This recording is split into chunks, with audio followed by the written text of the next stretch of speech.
Hey there, and welcome. Today, we're going to dive into something really cool, the surprising art and, yeah, the elegant math that's hidden inside one of the most familiar shapes you can think of, the simple cube. So let's see what happens when we give it a little spin. All right, take a good look at this thing. I mean, it's beautiful, right? It's so intricate, so elegant, with these sharp points in this gracefully curved waist. But what if I told you that this is basically the ghost of a much, much simpler object, just captured in motion? Any guesses what it could be? Okay, get this. Believe it or not, that intricate sculpture, it's what you get when you spin a simple, humble cube. And not just any spin. You have to spin it perfectly around one of its longest diagonals. You know, the line that goes straight through from one corner to the opposite one. It's just an incredible transformation, going from straight lines and flat faces to, well, to this stunningly complex shape. So how in the world does this happen? How does a blocky, simple cube generate these perfect cones and elegant curves? Well, to really get it, we're going to need to break this final shape down into its different parts. Okay, let's start with the part that kind of makes the most sense right away. If you picture those three edges that meet at each end of the axis we're spinning it on, as they whip around, they sweep through space and form two perfect cones, one at the top and one at the bottom. You can almost see it happening in your mind's eye, can't you? And here's the thing, this isn't just a rough guess or an approximation, nope. Mathematics gives us the precise blueprint for this lower cone. This equation you're looking at, it isn't some random formula from a textbook. It is the exact language that describes the path those three edges trace as they spin around. It's pretty amazing. All right, so the cones make sense, but this middle section, that's the real surprise, isn't it? It's obviously not a cylinder, and it's definitely not a sphere. It's this beautiful, smooth, inward curve. So what on earth is that shape? Well, that elegant shape actually has a name. It's called a hyperboloid of one sheet. And yeah, it's a classic mathematical surface. But the cool part is that it's been hiding in plain sight this whole time, right inside the motion of a simple spinning cube. So a hyperboloid, you usually think of it as being made by spinning a curve called a hyperbola.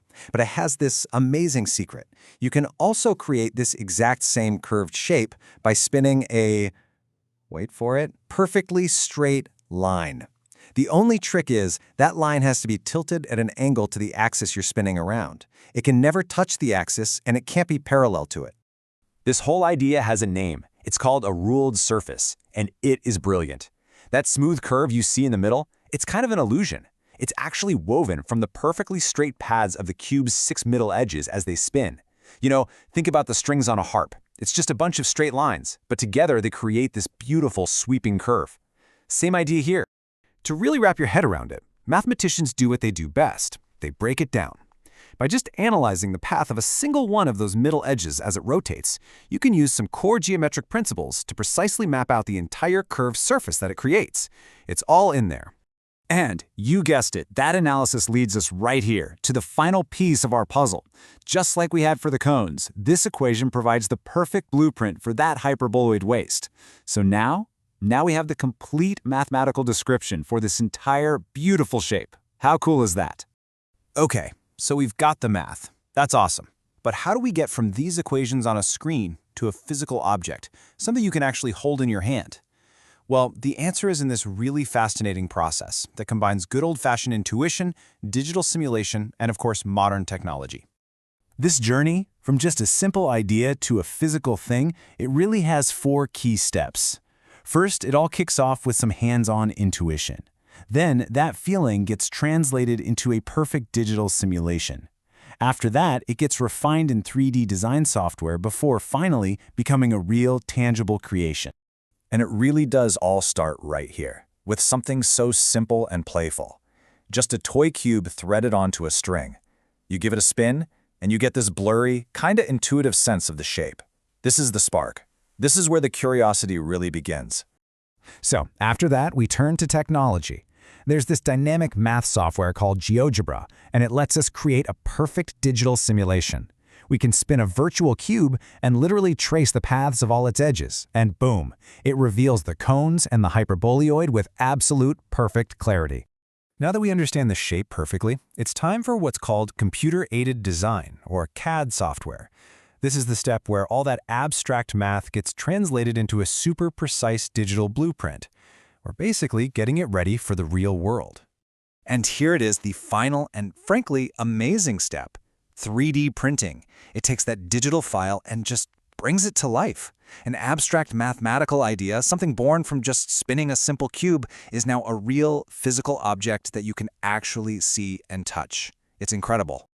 You know, what this whole process really shows us is this profound, powerful connection between two worlds we often think of as totally separate: the abstract logic of mathematics on one side and the tangible beauty of art on the other. Just look at this. On one side, you've got the clean, logical wireframe of the digital model, and on the other, the finished, shimmering, physical object. They're really just two sides of the same coin. The algebra isn't just describing the art. In a way, it is the art. It's just written in a different language. And as the researcher Linggu Bu points out, this is so much more than just a cool party trick. It's a really powerful tool for exploration. It's something that invites all of us to make sense of the world through mathematics and to really appreciate the kind of beauty that structure can create. So what's the big takeaway here? What are we supposed to get from all this? Well, the magic of the spinning cube isn't really just about the cube. It's an invitation for all of us to look at our own world just a little bit differently. I mean, why does this matter? Well, it's a great reminder to look at familiar, everyday objects in new ways, because you just might uncover some surprising complexity. It shows that even really simple tools can help us explore these profound ideas. And maybe most importantly, it proves that the math we all learn in school, it isn't just for tests. It's a powerful toolkit for real-world creativity, one that helps us discover the hidden art that's all around us. This beautiful object, right here, it's a testament to what's possible when you bring three things together. You've got the rigor of mathematics, the incredible power of technology, and, most importantly of all, that simple driving force of human curiosity. So in the end, this isn't just about a spinning cube. It's about what's hidden in the simple things all around you. So I encourage you, look around. What everyday object are you going to see a little differently today? And what hidden beauty are you ready to reveal?